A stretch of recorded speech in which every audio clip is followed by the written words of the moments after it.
Love is that indefinable force that makes us hopeful and excited, worried and caring, and sometimes nervous and fearful.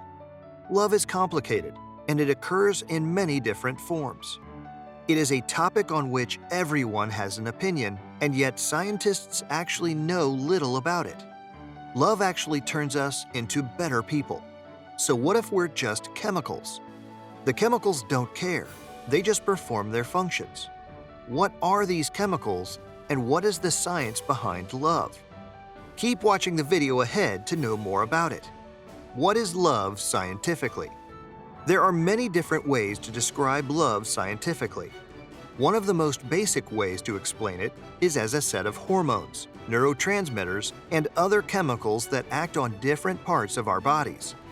When we love someone, that person starts to impact our thinking, emotions, and overall mental state. When we fall in love, our bodies release several different chemicals in response to falling for someone. Most of these chemicals are produced by the brain itself. The chemicals are not just in our brains, they can be found throughout the body. When we experience these changes, they can make us feel euphoric or anxious, depending on how strongly the chemicals affect us. One common chemical is dopamine, which makes people feel good when they experience something pleasurable, like seeing your crush walking toward you at school or even thinking about them.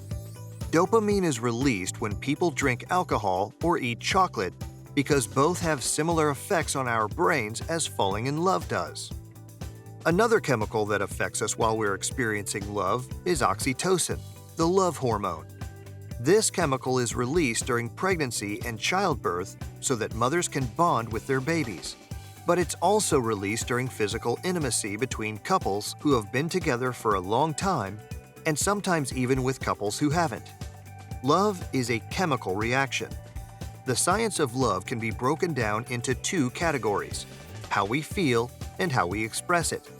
First, how do we feel? Love is a complex emotion that arises from some different hormones and neurotransmitters in the brain.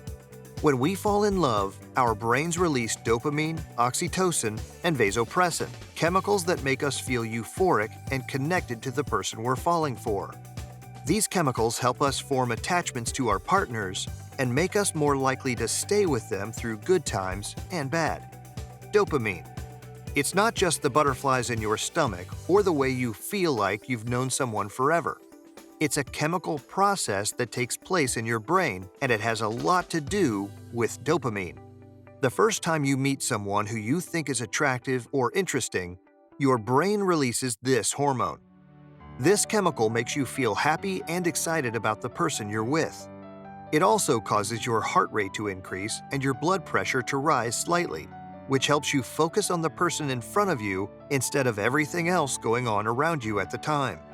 It is released by neurons in response to stimuli that are perceived as rewarding or valuable. When we experience something that makes us feel good, such as a nice meal or listening to our favorite music, dopamine is released into the bloodstream and eventually crosses over into the brain. These receptors are concentrated in areas of the brain associated with emotions and motor function. When dopamine binds these receptors, it sets off a cascade of events inside them, leading them to release more neurotransmitters like serotonin and norepinephrine. These neurotransmitters bind other receptors on neurons in different brain parts and create different reactions depending on what they're binding to. For example, norepinephrine will make people feel alert, serotonin will make them calm calm and happy. Endorphins will make them feel relaxed and euphoric. Oxytocin. As time goes on and your relationship develops into something deeper than just a one-night stand or casual fling, your brain starts releasing oxytocin, a hormone that causes feelings of trust, closeness, and affection toward another person. Oxytocin helps us bond with other humans and animals by increasing our sense of security. It also increases our ability to recognize facial expressions through our mirror neurons, the same ones that make us yawn when we see someone else yawning. Oxytocin not only makes us feel closer to the people we love, but also increases our ability to empathize with others and develop long-lasting relationships with them. How can the strength of hormones affect the feelings of love? The strength of hormones can affect love relationships in many ways. For example, suppose a person has a high testosterone level. In that case, they may be more aggressive and assertive in their approach to dating. Or perhaps the person has a low level of estrogen, which could make them more emotional and sensitive than the average person. This could lead to conflict in their relationship if they are not careful about handling things like disagreements or arguments with their partner. These hormones also play a role in how long a relationship lasts.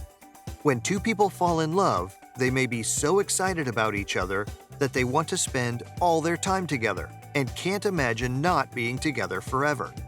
However, as time goes on and these feelings fade, the feelings of optimism also tend to disappear. This can lead partners to feel less committed to one another than they did when they first met, leading them down the path toward breaking up. What happens when the feelings fade? Love is a powerful force. It can be a source of incredible joy and strength, but it can also be a source of incredible pain. What happens when we lose our spark for someone? It's not so simple as falling out of love. But in case of a breakup or loss of feelings for someone, those same hormones start to fall out of balance as well, which means that instead of feeling energized by this person you once loved so much, you may instead feel drained and exhausted by them. This is because your body can no longer produce enough dopamine or adrenaline to keep those feelings going strong. Dopamine levels drop when we're no longer around that person who made us so happy, which can lead to depression. We crave more of the feeling we got from being with them, so we get depressed if that person is no longer in our life or makes us unhappy in some other way. So it is really recommended that you seek love in some other loved one, or perhaps take therapy because depressing feelings can take away the charm of day-to-day life. Oxytocin levels drop too, as we don't have as much intimate time or snuggle time with our partners anymore. This can cause feelings of loneliness and isolation that can lead to a loss of interest in other activities as well, which means even more loneliness. So, turns out that being in love is like being on a roller coaster ride of hormones and chemicals within our body. That's it for today. We hope you found our video interesting. If you did, please give it a big thumbs up and share it with others. Also, if you haven't already, please consider subscribing to our channel. Don't forget to turn on the notification bell so you don't miss any of our new uploads. In the end, thanks for watching and see you next time.